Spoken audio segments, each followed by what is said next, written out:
ధన్యవాదాలు సార్. మూడే ముక్కలు సార్.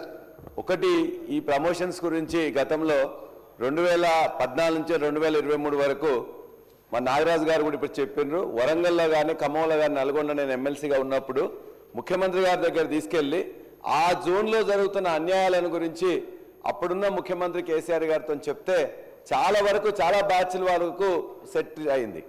ఆనాడు జానకి శర్మిల గారు అని చెప్పేసి డిఎస్పీ గారు ఉండి అట్లనే వాళ్ళ అసోసియేషన్ ప్రమోషన్ వాళ్ళు ఉన్నట్లయితే చాలా వరకు చేసిండ్రు. కానీ ఇంకా ఇప్పుడు సబితక్క చెప్పిండ్రు, ఎక్కడైతే మిగిలిపోయినాయో ఆ మిగిలిపోయిన వాటికి ఇమ్మీడియట్గా వాళ్ళందరికీ కూడా పోలీసు వాళ్ళకి ప్రమోషన్స్ ఇవ్వాల్సిందే, కానిస్టేబుల్స్ వాళ్ళకి ఎవరైతున్నదో వాళ్ళకి ఇవ్వాల్సిందే.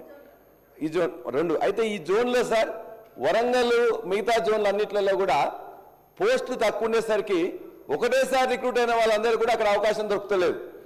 అక్కడ 20 ఏళ్ళకి 12 ఏళ్ళకి వస్తే ఇక్కడ 5 ఏళ్ళకి 6 ఏళ్ళకి ప్రమోషన్ వస్తూ ఉన్నది. కాబట్టి ఎప్పుడు ఏ బ్యాచ్లో అయిన వాళ్ళకు ఖచ్చితంగా అవకాశాలు ఏ విధంగానైనా వాళ్ళకు ప్రమోషన్ మాత్రం అదే బేసిస్లో ఇవ్వాలని చెప్పేసి ఇంతకుముందు కూడా ఒక పద్ధతి పెట్టాలని చెప్పేసి అనుకున్నాం. అది కొనసాగుతలేదు. దాన్ని ఇప్పుడు అట్లీస్ట్ అప్పుడున్న జరిగిన మిస్టేక్స్నే వాటికి అయిపోయినాయి, కానీ ఇప్పుడు మళ్ళీ అదే విధంగా ఉన్నది. కాబట్టి దాన్ని కొద్దిగా రేషనలైజేషన్ చేసి అందరికీ అక్కడ కానీ ఇక్కడ కానీ ఒక బ్యాచ్లో రిక్రూట్మెంట్ అయిన వాళ్ళకి ఒకటేసారి ప్రమోషన్ వచ్చినట్టు చూడాలని చెప్పి మీ ద్వారా మంత్రి గారిని కోరుతున్నాం. ఆరోగ్య భద్రతను పెట్టారు. ఆరోగ్య భద్రత ఇంతకుముందు బ్రహ్మాండంగా ఉండే. కామ్రేడ్ ఒక్కటే నిమిషం.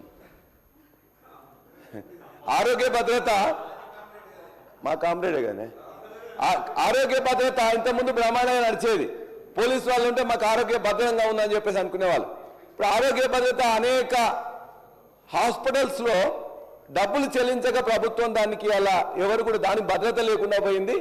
ఆరోగ్య భద్రత సరిగ్గా జరుగుతులేదు. కాబట్టి ఇప్పుడు కొత్తగా ఈహెచ్ఎస్ అనే స్కీమ్ ఒకటి ఎంప్లాయీస్ తీసుకొచ్చారు.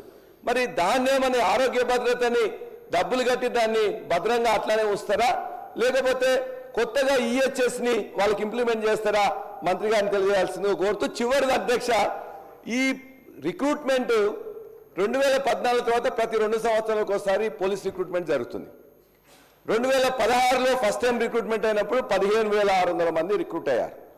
రెండోసారి 2018లో దాదాపుగా 15,000 మంది రిక్రూట్ అయ్యారు. 2020లో కోవిడ్ వల్ల రిక్రూట్మెంట్ కాలే. 2022లో మళ్ళీ నోటిఫికేషన్ వచ్చింది అధ్యక్ష. ఆ 2022 నోటిఫికేషన్కి ఎలక్షన్స్ వచ్చిన తర్వాత మన ఈ ప్రభుత్వం ఈ 25/4న రిజల్ట్స్ ఇచ్చి 14/2/2024 14 ఫిబ్రవరి 14లో మొత్తం రిక్రూట్మెంట్ చేసింది. 2024లో మళ్ళీ 2 సంవత్సరాలు అయింది అధ్యక్ష.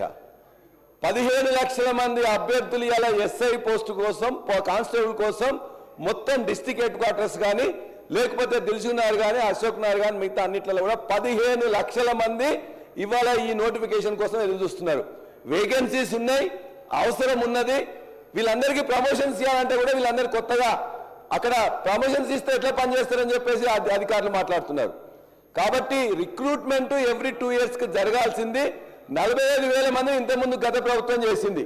ఈ ప్రభుత్వం వచ్చిన తర్వాత నోటిఫికేషన్ ఇవ్వాలని ఎదురు చూస్తున్నారు. ఎప్పుడు ఇస్తారని మీ ద్వారా మంత్రి గారిని రిక్వెస్ట్ చేస్తున్నాను.